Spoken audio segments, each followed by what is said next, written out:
You go.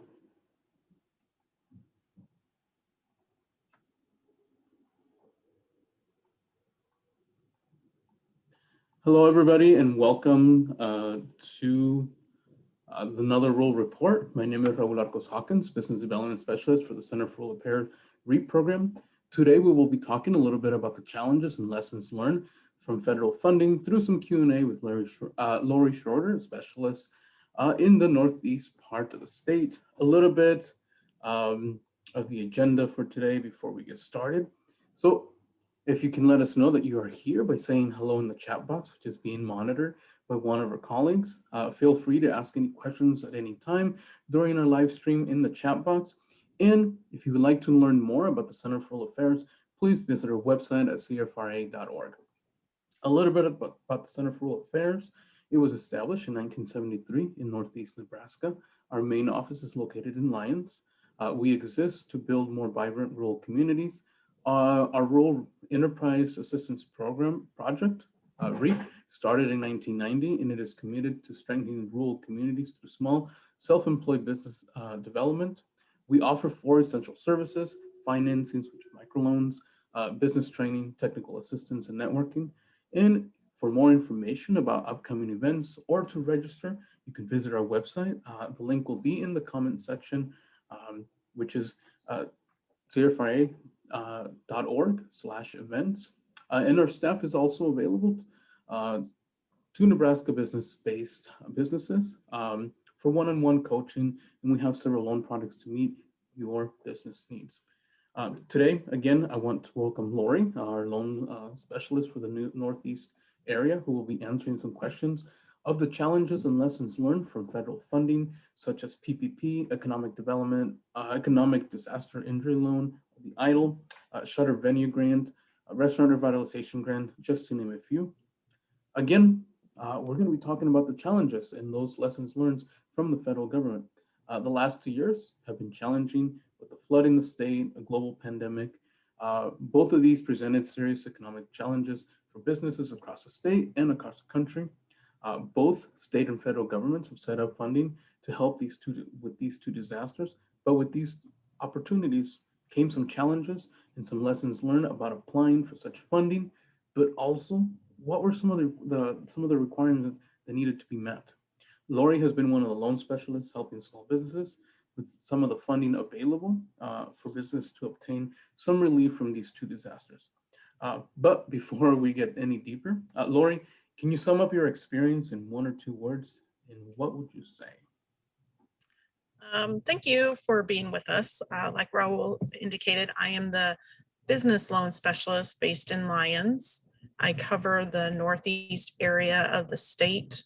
My personal experience working with the clients, it was not always easy, but it was something definitely that was necessary, and I did enjoy because it was just another resource to help out the small businesses in rural Nebraska, and as well as the entrepreneurs. Thank you, Lori. Like I said, we're going to dive in a little deeper. If you have any questions at any time, please feel free to drop them in the chat box. We'll be answering them as they come in. Otherwise, you can also reach us out, and we'll provide our information at the end of this live. Lori, what were 1 or 2 of the most common challenges during the application for federal funding? What were they and why? I guess one challenge that I'd like to discuss would be not being able to help the clients on a face-to-face in the same room area. Not all the applicants have had or do have the technical skills or even the technical equipment to help guide them through the application process of these loans or grants. So helping them or having to help them on the phone was a way or a challenge in itself. I guess another challenge would be the client was not adequately prepared or had the adequate information such as how the business may is formed, whether the business is an LLC, a corporation, sole proprietorship, or even having the business not even having the tax ID number, the EIN number handy, and having to locate or find that number. Also having, not having adequate records. What I mean by that would be record keeping records or bookkeeping records, not having a system in place to put a finger to maybe certain questions that were on applications at the time.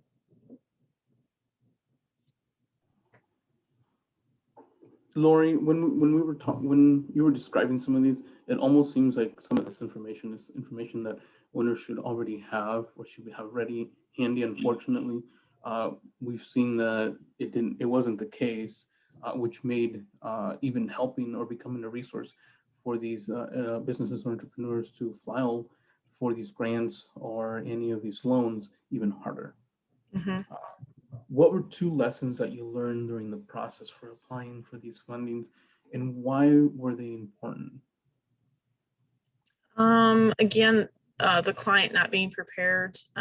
It just goes back to the basics of what or how your business is functioning. During the application process, if the client doesn't have all the information to the answers, it hurts the outcome of the loan, or it may prolong the loan process, meaning needing more additional information or gathering additional documents. And also, not all lenders will assist clients with the loan application, just due to the possible lack of business bookkeeping and or record keeping. And I know that's got to be tough, specifically when you're trying to help clients, and because of the lack of being prepared, it hinders possibility, especially if we're looking at, like, for example, the Restaurant Revitalization Program fund. That, I think it wasn't even open for a month, and the funds were completely gone, and and there was more application, or the amount of applications that came in for applying for funding exceeded the amount of the funds itself. So it is tough when you're trying to help get them to apply for these, either the grants or these loans, and they're not prepared, because then the time frame is you're in a time crunch when you're trying to help them. So it is important that if clients to be prepared and have anything that you need in order to get to apply for these loans. Again, if you have any questions, please feel free to drop them in the chat box. Lori and myself will be here to answer any questions you may have.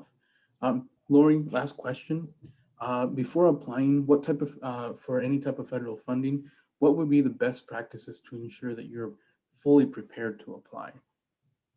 I think some best practices to be prepared for applying is for the business to have an organized record keeping system, bookkeeping system, whether they do it online or have a handwritten type of record keeping system.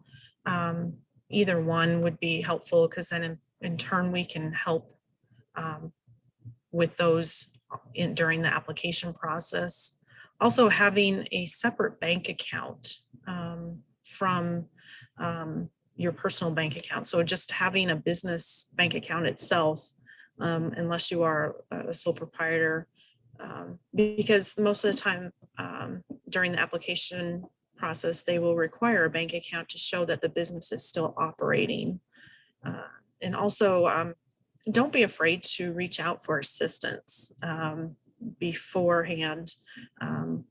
Check with your local economic development office, Chamber of Commerce, your city offices.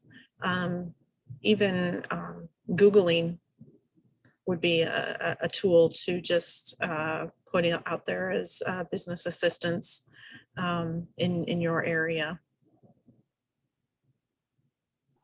Thank you, Lori. Those are great practices, specifically keep going back, if you look at all the questions that we asked today, it always came down to having that organized record keeping system, because it did present a challenge itself when some of the applicants were applying for some of these either grants or loans. It made it difficult for them if they didn't have all their records up to date, or if they hadn't filed their taxes. I know that was one of the big, huge ones, specifically for this year, since the tax deadline got extended a month. And if we're looking at, how fast those funds were going, I couldn't imagine, having to not being organized, and then because of that little thing, prevented them from getting any type of funding. Right. Thank you, Lori. Yeah. Thank you for answering those questions. In closing, 2019 and 2020 were huge challenges for small businesses with the economic impact from the flooding to a global pandemic. As we have identified some of these challenges and some of the lessons that we learned, we can be better prepared for applying for federal funding. If you would like any more additional information, or if you have further questions, or you live in the Northeast area and would like some more information about a loan, you can always reach out to Lori at loris@cfra.org, or you can give her a call at 402-870-7077. You can find her information in the chat box. Again, if you need any additional information, if you have any further questions, or if you would like some more information about a loan and you live in the Northeast part of the state, you can reach out to Lori. You can also follow us on our social media. We are here on Facebook and Twitter at CFRA. At Instagram, we are at Rural Nerd, and you can always find us on LinkedIn. We continually share resources that we develop and promote events that we are hosting. And again, you can visit our website at cfra.org to see any of these events that we are hosting, or more information about our organization ourselves. Again, I am Raúl Arcos-Hawkins, Business Development Specialist for the Center for Rural Affairs REAP program. Thank you, Lori, for answering some important questions on some of these challenges and some of the lessons that we have learned from federal funding. Thank you for joining us. We're going to stay on for just about another minute to see if there are any questions that you can drop in on the chat box. So we're going to wait a little bit and then see if there's any questions for us. Otherwise, Lori, again, thank you for being with me. We are going to have this live in Spanish at 12:30 with Griselda Rendon. So if you would like to see this cast in Spanish, it will be on at 12:30. Again, Lori, thank you. It doesn't seem like we are having questions. Thank you for being with me. Yes, thank you. Appreciate it. Thank you for answering all those questions. It was amazing information, like always. You bet. Thank you, everybody. Have a great day. Thank you.